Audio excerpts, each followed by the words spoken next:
क्योंकि हमारी पहेलियों का उत्तर देना इतना आसान भी नहीं है।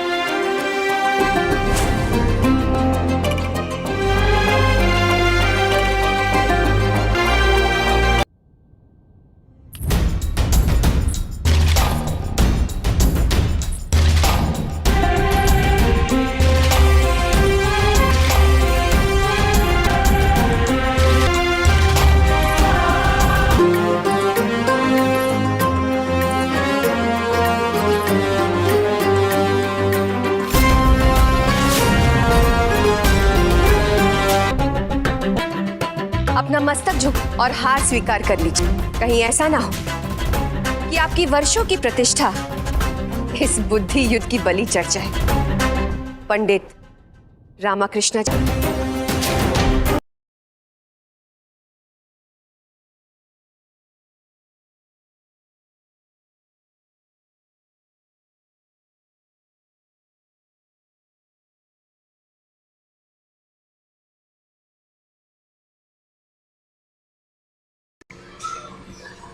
अस्सलाम वालेकुम। कैसे हैं आप? मैं उम्मीद करती हूँ आप अच्छे होंगे। मैं आपका जिलीपी माइकल सीजायोटी सांता आपके सामने हाजिर हूँ। थंबनेल और टाइटल देखकर समझ गए होंगे मैं आज किस टॉपिक पे रोस्ट करी हूँ और किसको रोस्ट करी हूँ। तो आपको पहले ही बता दूँ कि थंबनेल में और डिस्क्लेमर में और पॉइंट में जो मेरी जो सिंबल देखे हैं वो मुझे बस पर्सनली पसंद है, इसलिए इस यहाँ पे लगाया है। तो आप चाहे उसको इग्नोर कर सकते हैं, बस कंटेंट पे ध्यान दीजिएगा। मैं आपको पहले से ही बता दूं कि इस वीडियो जो है वो पूरी तरह से कंटेंट पे एंटरटेनमेंट और हेल्थी क्रिटिसिज्म पे आधारित है। तो यहाँ पे जियो कोविड-19 के चलते जियो पॉलिटिक्स के बारे में बात हो रही है। तो मैं आपसे दो वादा रखूँगी और मैं और अपनी ऑडियंस ये उम्मीद करेंगे कि यहाँ से कोई एब्यूजिव वर्ड इस्तेमाल ना हो। तो देरी के बिना चलिए शुरू करते हैं। अलमस जैकब सर, आप भाई अलमस जैकब, आप तुम अपनी वीडियो में जो कहना चाहते हो तो आप इस वीडियो में आप कह सकते हो। चलो। Welcome to Almas Jacob live. मैं हूं अलमास जैकब और आप देख रहे हैं क्या मोदी एक क्लोन है? असली मोदी कहां गया?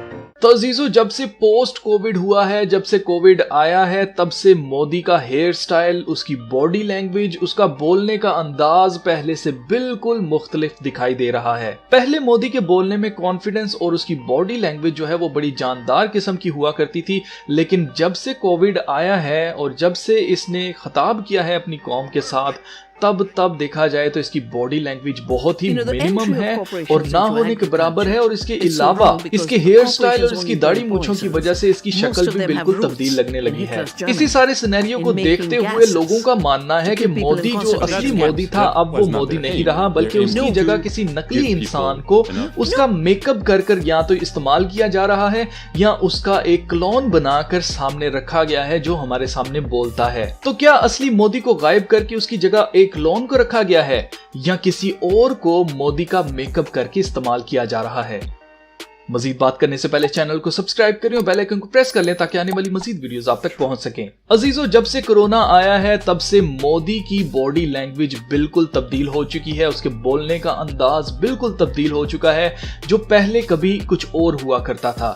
लेकिन इससे पहले कि हम जाने कि क्या मोदी एक क्लोन है या एक किसी और शख्स को उसका मेकअप करके इस्तेमाल किया जा रहा है, जैसा कि GI जो मूवी के अंदर दिखाया गया था कि अमेरिकन प्रेसिडेंट जो है उसकी जगह किसी और शख्स को उसका मेकअप करके उसका मास्क लगा के उसको इस्तेमाल किया जाता है और उससे वो काम लिए जाते हैं जो वो प्रेसिडेंट कभी भी नहीं करना चाहता था। लेकिन क्या वाकई मोदी एक क्लोन है या नहीं, उससे पहले हमें यह जानने की जरूरत है कि मोदी जब से आया है, जब से उसने पहला इलेक्शन जीता था, तब से वो न्यू वर्ल्ड ऑर्डर के हक में है और न्यू वर्ल्ड ऑर्डर को खुले आम बोलता रहा है, इसके बारे में बात करता रहा है। प्रधानमंत्री मोदी ब्राजील में है और जिस तरीके से बिल्कुल नई विश्व व्यवस्था बनाना चाहते हैं, न्यू वर्ल्ड ऑर्डर, एक वक्त बुश के साथ ही पावेल ने सोचा था और कहा जाता था पावेल का न्यू वर्ल्ड ऑर्डर क्या होगा, मोदी का वर्ल्ड ऑर्डर क्या होगा, इस पर हर की नजर है। अब ये सिर्फ हमारी अपनी कमजोरी और लैक ऑफ नॉलेज है कि हमने मोदी को ये बोलते हुए सुना ही नहीं, कभी गौर किया ही नहीं कि वो क्या स्पीचेस दे रहा है। History has shown that finance is often the first to embrace new technology and connectivity.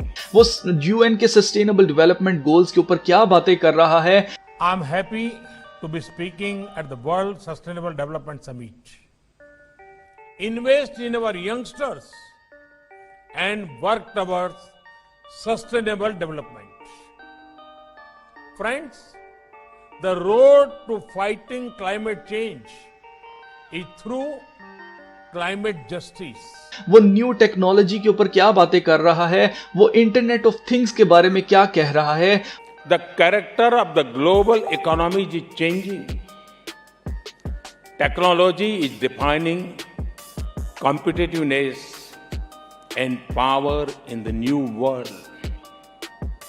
Friends, we are in an age of a historic transition brought about by technology.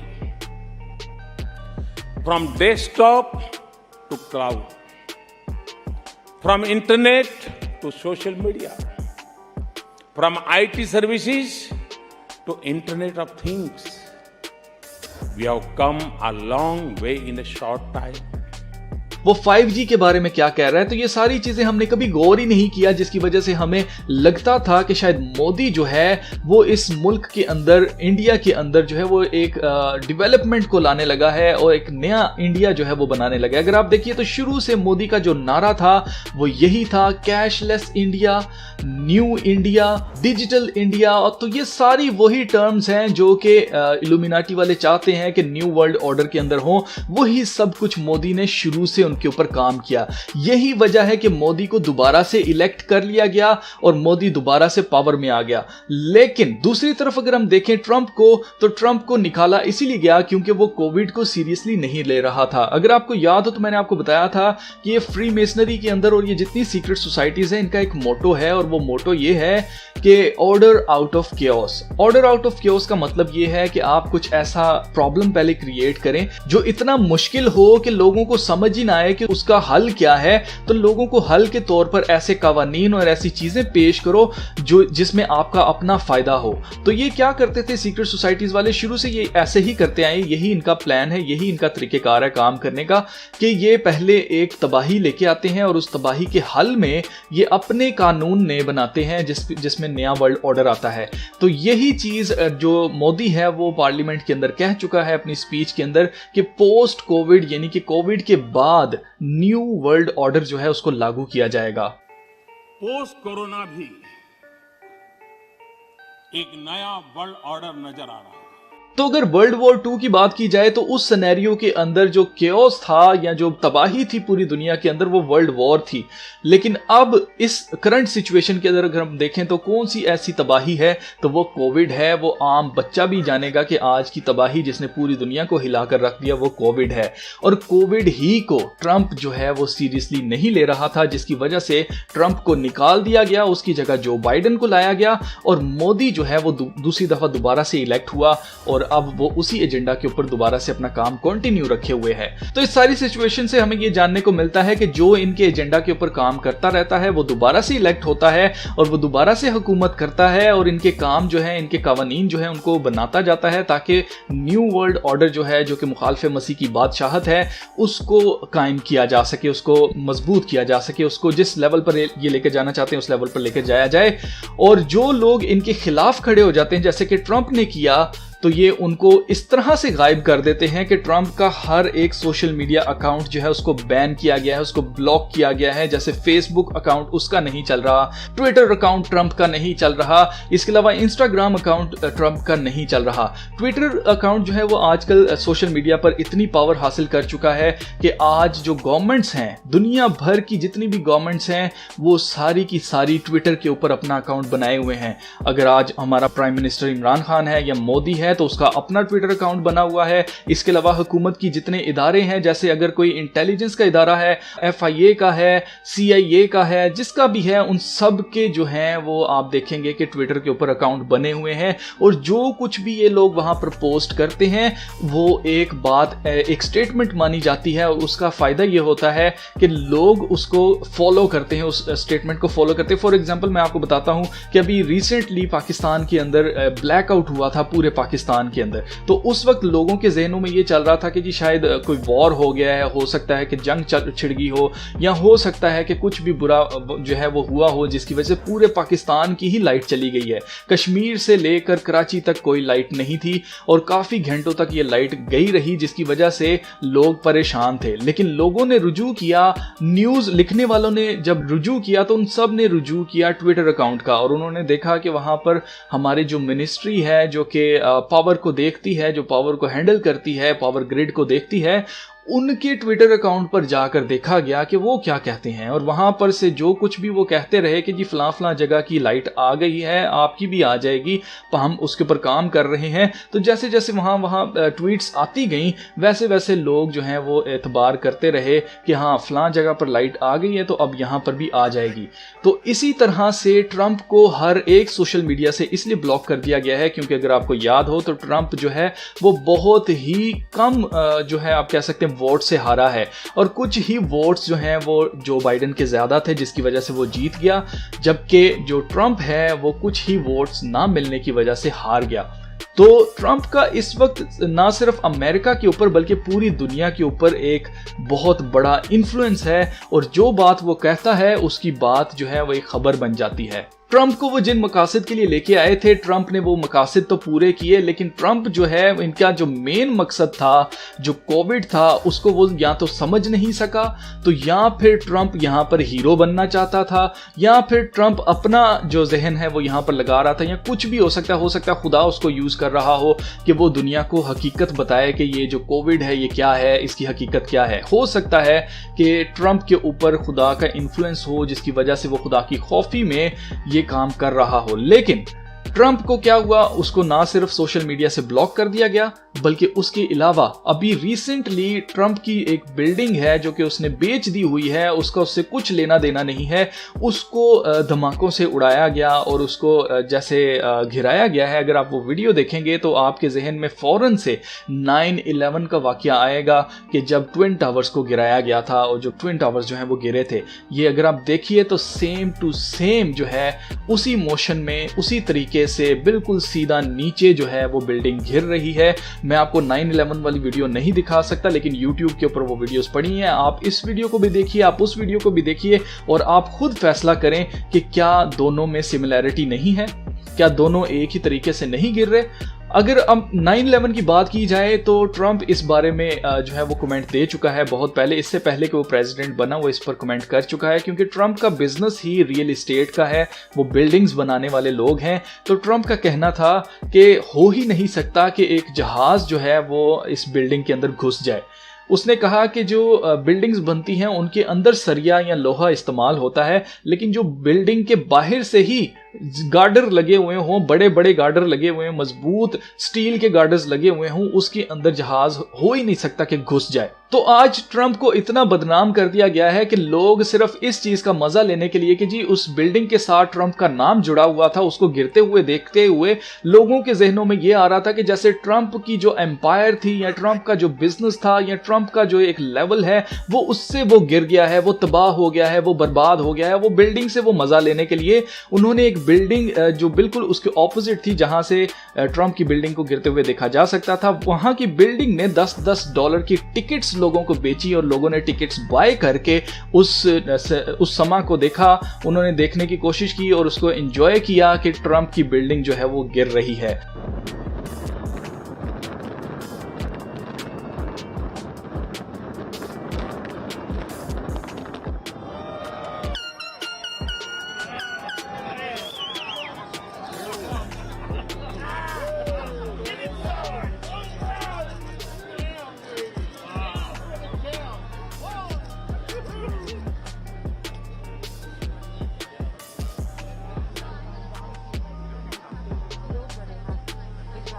तो आप देख सकते हैं कि आज लोग कितना नफरत करते हैं ट्रंप से अमेरिका के अंदर, और सिर्फ इसकी वजह यह है कि जो सेलिब्रिटीज हैं उन्होंने ट्रंप का साथ देने के बजाय उन्होंने जो बाइडेन का साथ दिया था। 9/11 के वक्त भी जो अकल बूझ रखने वाले लोग हैं, जो इस कॉन्स्पिरेसी थ्योरीज को समझते हैं, जो इन सारी कॉन्स्पिरेसीज को समझते हैं, उनका कहना था कि जी 9/11 में ये हो ही नहीं सकता है कि कोई 2 जहाज लगे और उससे वो बिल्डिंग गिर गई हो।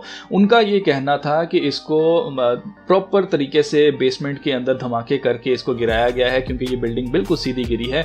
और आज वही सेम सीन हमें ट्रंप की बिल्डिंग में देखने को मिलता है, और लोग इसको देखकर याद करते हैं उस वक्त को, और अब वो मान रहे हैं कि हाँ, वो कॉन्स्पिरेसी थ्योरी नहीं थी बल्कि वो फैक्ट्स थे, वो हकीकत थी, वो थ्योरी नहीं थी बल्कि वो वाकई ही एक कॉन्स्पिरेसी हो रही है पूरी दुनिया के खिलाफ। तो लोगों ने आज उसको देखकर, ट्रंप की बिल्डिंग को गिरते हुए देखकर उन्होंने ये अंदाजा लगाया कि हाँ, वो सही कहते थे। तो आज भी मैं चीख चीख के कह रहा हूं, मेरी तरह और भी बहुत से लोग हैं जो कि इस बात पर चीख चीख के कह रहे हैं कि न्यू वर्ल्ड ऑर्डर को लागू किया जाएगा, एंटी क्राइस्ट की बादशाहत आने वाली है। ये सारी चीजें मैं बता रहा हूं, लेकिन आज भी लोग सीरियसली इन चीजों को नहीं ले रहे हैं। लेकिन जब वक्त इन लोगों के हाथों से निकल जाएगा, जब ये सब कुछ पूरा हो जाएगा, तब ये मानेंगे और तब ये कहेंगे कि हाँ, सही कहते थे, सच कहते थे। लेकिन मजा इस चीज में नहीं है, मजा इस चीज में है कि लोग उसी वक्त, जिस वक्त बताया जा रहा है, उसी वक्त उस चीज को खुद से स्टडी करके उसको मान लें, उसको एक्सेप्ट कर लें और उसके मुताबिक कुछ अमल करें, जिससे दुनिया को बचाया जा सके, जिससे दुनिया को राह रास्त पर लाया जा सके। लेकिन नहीं, लोगों को जो है वो मज़ा आता है मजाक उड़ाने में। लोगों को मज़ा आता है कि जी किसी की टांग खींची जाए और लोगों को बताया जाए कि जी नहीं, ये तो बेवकूफ़ लोग हैं, ये तो सोचते ही नेगेटिव हैं, ये तो डेवलपमेंट नहीं चाहते, ये तो हमारे पीछे पड़ गए, ये तो नासूर हैं, ये तो फ़लाँ लोग हैं, इनको तो मार ही देना चाहिए, इनको तो ख़त्म ही हो जाना चाहिए। मेरी वीडियोज़ के नीचे भी ऐसे बेशुमार कमेंट्स आते हैं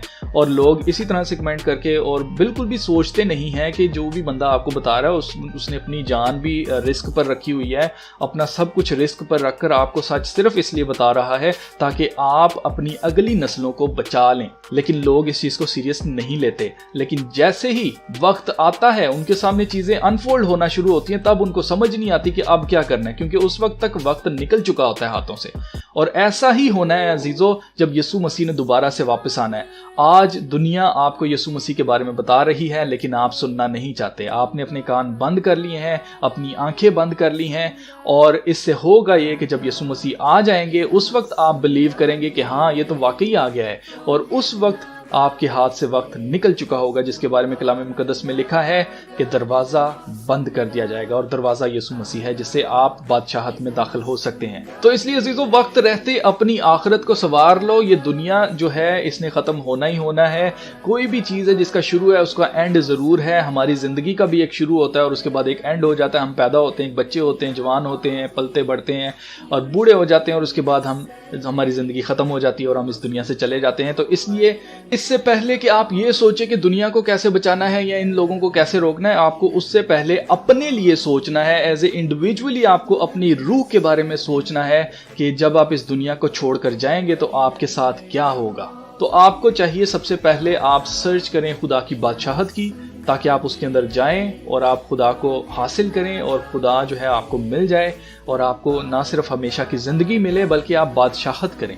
और इसके अलावा अगर आप अपने ख़ानदान से, अपने दोस्तों से प्यार रखते हैं तो उनके साथ इन वीडियोस को शेयर करें, ताकि वो जाने कि दुनिया के अंदर क्या चल रहा है। दुनिया के अंदर सिर्फ अच्छे लोग नहीं हैं, और अच्छे लोग सारे जानते हैं कि बहुत कम होते हैं, बुरे लोग ज़्यादा हैं। और अब अगर हम बात कर लें कि क्या मोदी वाकई क्लोन है या नहीं है, तो जी बिल्कुल मोदी क्लोन नहीं है, ना ही उसकी जगह किसी और को मेकअप करके लाया गया है। ये वही मोदी है जो पहले था, अब भी वही काम कर रहा है जो ये शुरू से कर रहा था। तो इसलिए ये सोचना बेकार है कि मोदी एक क्लोन है या इसको मेकअप करके किसी और शख्स को लाया गया, तो ये बिल्कुल बेकार चीज है। तो इसलिए अगर आपको ये वीडियो अच्छी लगती है तो इसको अपने फैमिली और फ्रेंड्स के साथ जरूर शेयर कीजिएगा। तो मिलते हैं फिर नेक्स्ट वीडियो में, तब तक अपना बहुत सारा ख्याल रखिएगा।